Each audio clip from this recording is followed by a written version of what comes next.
Steve, we had a chance to check out Mortal Sin, and this is over on Steam. This is a very fast-paced roguelite first-person shooter. It's not really a shooter. It's a first-person battler, dungeon crawling kind of scenario. You spawn and you work your way through these different kind of dungeons, descending through the floors, getting deeper and deeper as you go. But when you eventually fall, and you will, you respawn right back at the hub world, right back where you started, back on square one. Now, that's how roguelite works. How did you find this one particular?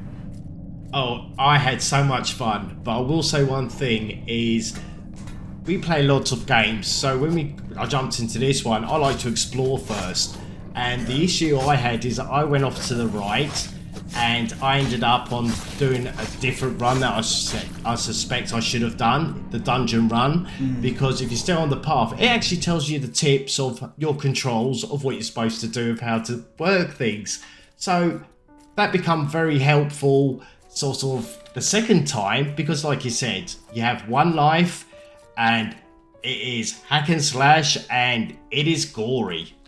It is gory, and there's a bit of a fighting mechanic that you learn as you go along, and that'll help you get further and further. There's some things you have to unlock if you get to the third level. For example, in the cave, you unlock the ability to do a combo attack, and that allows you to hit many enemies at once. Now, that's a permanent upgrade, so you learn, you do progress as you go along, but I found a lot of my attacks, I'm going from a kick to a slide tackle to a swinging the weapon, and you just rotate through those very fast until you sort of get the hang of it. Now, a lot of the times you're running through these levels and there's not a whole lot going on. You have a pretty easy objective. Just press the buttons that appear on the floor and that'll open a trapdoor somewhere in the map.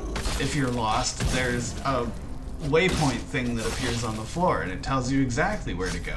So there is no getting lost here. There's not a lot to do in terms of exploration, but you kind of march through this area fighting room after room of enemies, and sometimes that can get very difficult.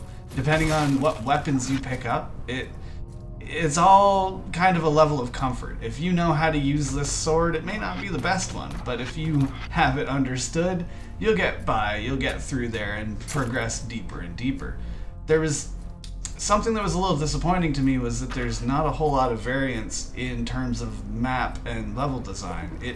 It will randomly generate maps as you go forward, but there's really only a few biomes, we'll call it. There's the cave, there's the forest, and there's just kind of certain areas, but they don't vary a whole lot within that. When you're in a cave, you're just in a cave, and a cave, and a cave, and it goes deeper and deeper.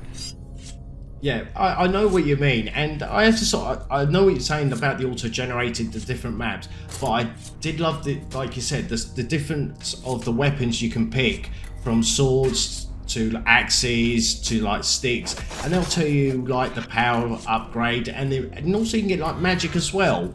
Because I sort of found that when you get to a certain point, then you'll have 3 statues where you can get an upgrade, and it could be you're attacking your power, or I actually found one, I think it was like invincibility, where it gives you maximum health, and also durability potion, which you have to use because every time you use your weapon, it takes a knock. So you use your durability potion to increase it to make you carry on battling through the different areas of like the dungeons, or like you said, the caves. It does add a lot of difficulty, that durability. I wasn't super excited to see that as kind of a pet peeve of mine in video games, but it does add a little bit of difficulty. You have to progress onto another weapon. You have to kind of diversify what you're doing, and that's good at a gameplay perspective because it keeps you trying something fresh. You don't have to just throw your head against the wall 100 times in a row. Yeah. What did you think of the art style? Striking. It is very strong contrast. We were talking about this just prior. I'm not certain how to describe it very well. It's kind of grainy. Yeah. Like it had a grainy texture to it, which I thought was good on the brickwork. to give it that kind of dimension. Yeah, it adds a good amount of texture to it, and it's not a very high definition game otherwise, but it's almost like a film grain effect paired with very high contrast basic colors. But what it does give you is a lot of very bright, very vibrant kind of areas. The game is incredibly dark otherwise, but you get deep reds, nice greens. There's a little bit of a splash of color here and there, but it's striking, to say the least. And then also you have your traps as well. You're swinging axe pendulums and you're rotating wood things that hit you and stuff like that. I really enjoy that because sometimes you're trailing around a dozen enemies at a time, and using the map just like that to your advantage, it makes it a lot more fun. We've dove into the cave several times and had a real hard awakening more than once. But if you were going to give this one a score, Steve, what do you feel about Mortal Sin? You know what? I had so much fun. The more I played, the more I really more enjoyed it. The art style, I kind of got used to it as well, and I think it really works. I think it'd be ideal if it was on a handheld console as well, like play as you go. It's a dungeon crawler. To me, it ticks all the boxes, so I'm giving this an 8 out of 10. I feel similarly, actually. I think portability would have been a big deal for this game, but it's only on Steam, as we've discovered.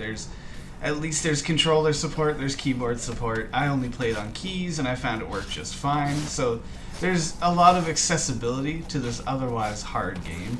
The graphical style of it makes this game really stand out as unique. I've never seen anything quite like this, and this is what will keep it memorable in my mind. There's some RPG elements that I wish were experienced a little bit stronger. What's there is serviceable, but I've seen other deeper things kind of in other games. Into the Pit comes to mind, just gives you the ability to change up what you're doing, but this game, for what it is, what it's worth, hit all those just fine. I had a lot of fun, just like you did. As time went on and on, I got a little bit better, but it gives me something to learn and master, and that's the mark of a good game as well. I'm there with an 8 out of 10. I agree.